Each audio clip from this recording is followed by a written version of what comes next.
Still my favorite line. Oh, we just had a bottle of wine. There's a lot more than that. But her defense is, I mean, this seems like he got into the suitcase clearly by himself, or, with her help. She didn't stuff him in there.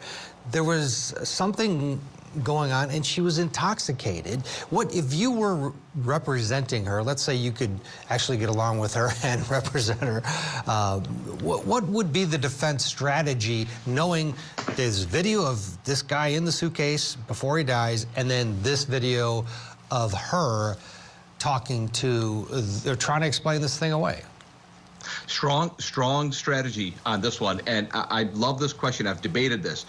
This is a law school exam question. So here's why. She's charged with murder too. In Florida, that does not require any type of premeditation. It doesn't even require what's called a specific intent to murder a person.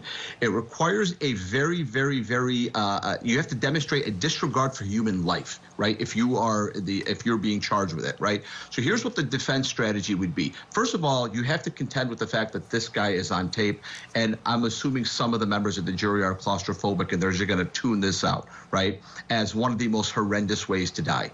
The defense strategy would be this. There's a theory in the law. It doesn't apply directly here, but if you're a stranger and you see another stranger drowning, and that stranger tells you, please, give me your hand so I don't die, and assuming you're the only person there, and assuming you know that you're the only person that can save their life, and you decide not to do it, is that considered murder? Was it your duty to rescue that person? Some people would say, no, it's not your duty to rescue them. You're a horrible human being, but it's not your duty. You're not a murderer because you didn't jump into the water and save that person. This is slightly different, but I would go down this theory, which is, what was her duty? He clearly went into the luggage on his own, of his own volition. He's much bigger than her. He's much stronger than her. I still don't know how a grown man can squeeze into a suitcase. This is the first time I've ever even thought that that could happen. But he went into that suitcase willingly. He let her zip it up willingly. There's no video of that, but the defense would be, look, he went into that suitcase.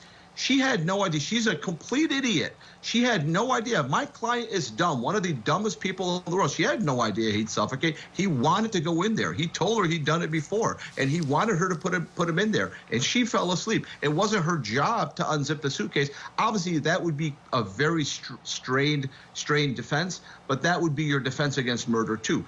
I think there's no chance that even the best attorney could get her off of any crime. She would have to do some serious, she would at least be aggravated manslaughter at a very minimum, right? But that would be your defense attack on murder too, if your client was rational, intelligent, was with you, was taking your advice. She has no shot of that, though.